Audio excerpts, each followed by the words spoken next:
Hey, Jack here.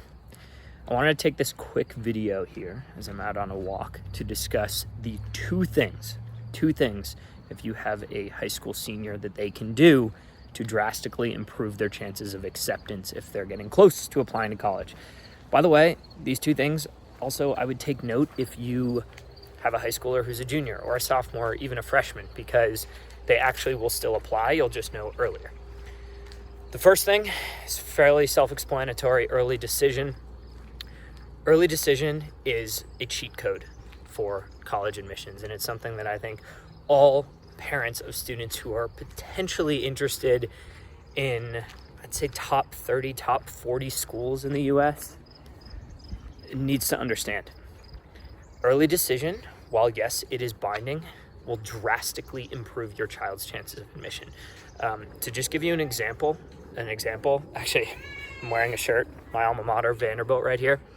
I'll put a link in the notes here on this video, but you can go and you should Google early decision admissions rates versus regular decision at name the school. And actually they have conglomerates if you're interested in seeing how the Ivies do it.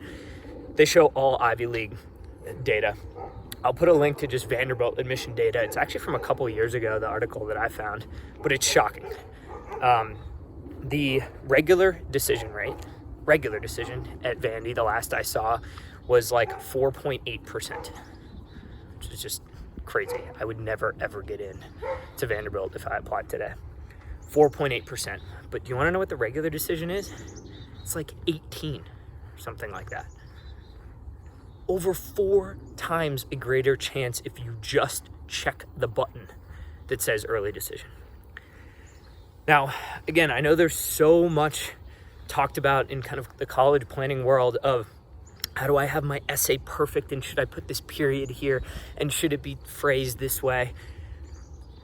This is low-hanging fruit, right? Sometimes my students get caught up in the nuances of stuff like that, which of course it's all important. But when you're talking about a 4 times greater chance just by checking a button, this is the cheat code. And so yes, there are, downsides to early decision. You can only do it at one school. You also should be certain that if you get in, you want to attend because you're binded. And oh, by the way, you kind of just have to accept whatever financial package comes with it, right?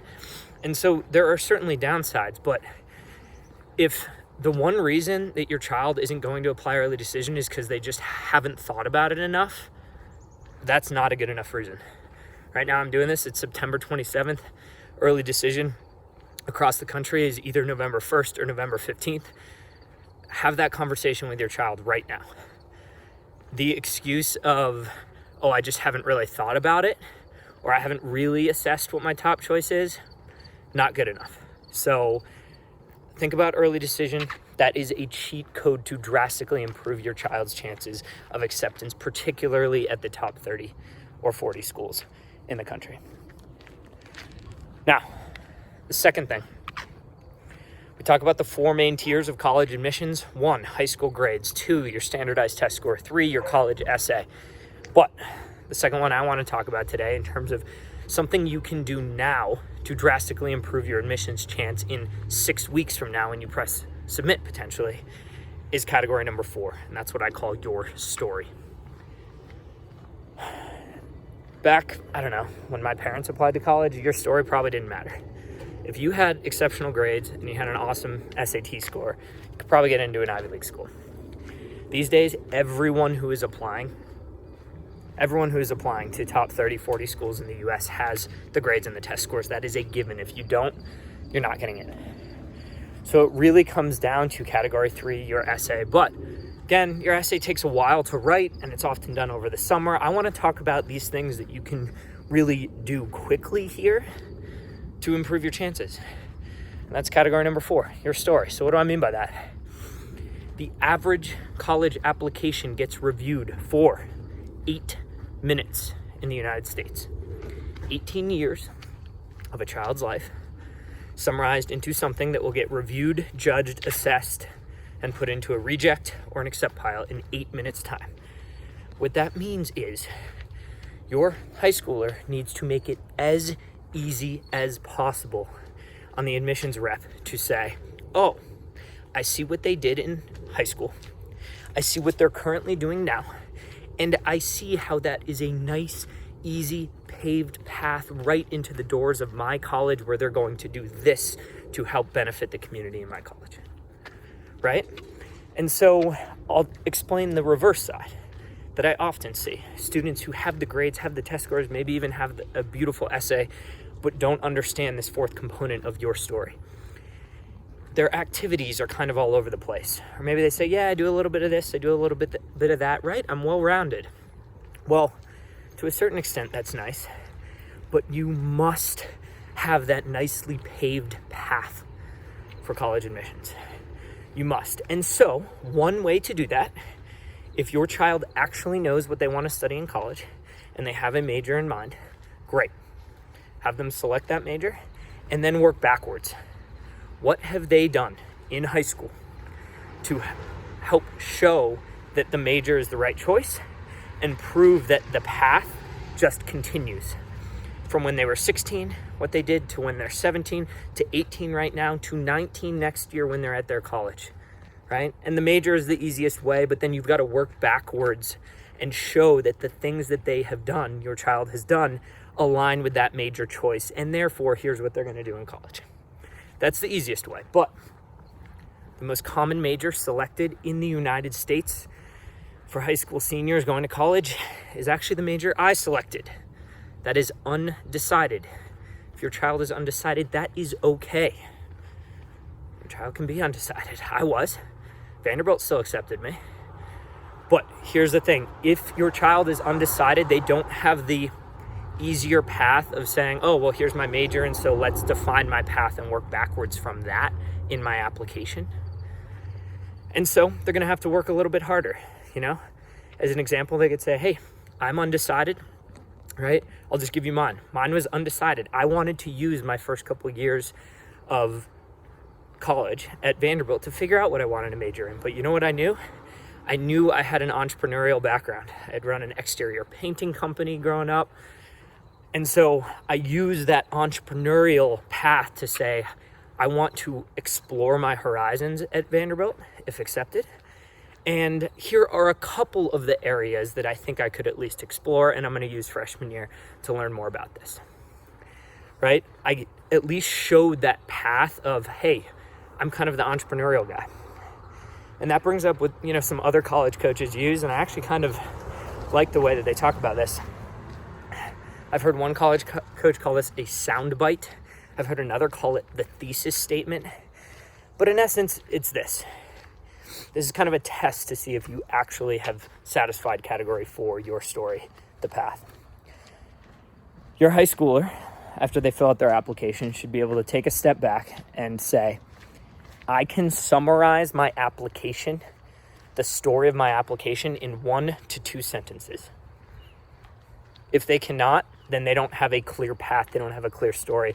They need to make it more concise, and they need to pave that road. It's probably still a little rocky, a little dirty. Make it easy for the admissions rep to say, oh, I get this student.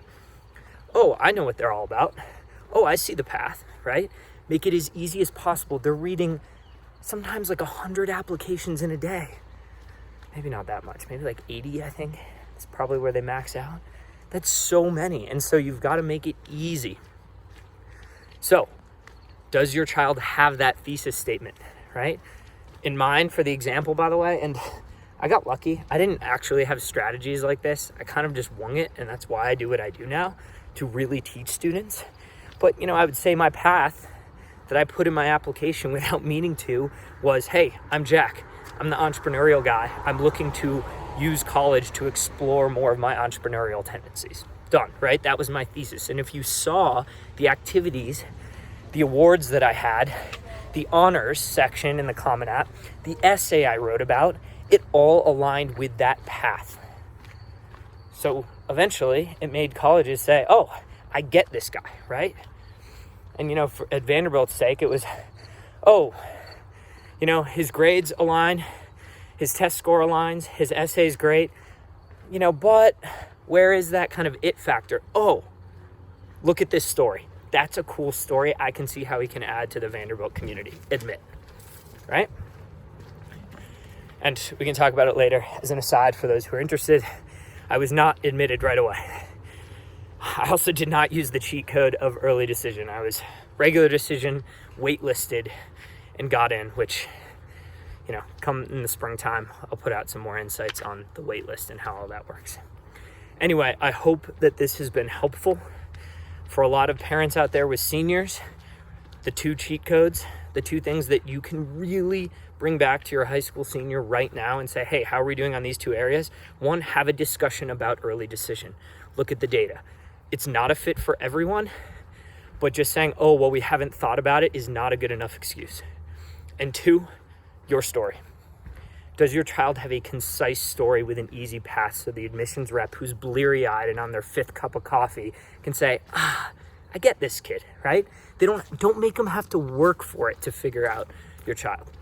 And that comes with everything, such as filling out the activities section on the Common App, right? Make it so what the story that they've defined, those activities that relate to that story should be at the top of their activity list on the Common App. Don't make them work for it at number 8 or 9, right? And by the way, one last thing that I'll say on this, the additional information section on the Common App is there to be used.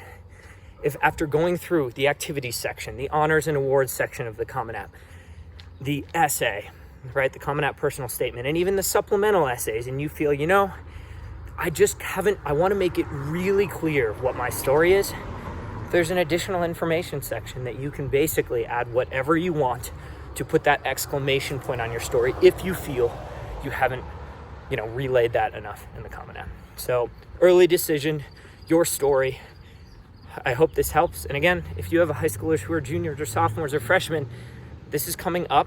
And in fact, something like your story, you can start thinking about now, doing things now that align with your eventual story. So I hope this helps for all grades, and thanks for watching.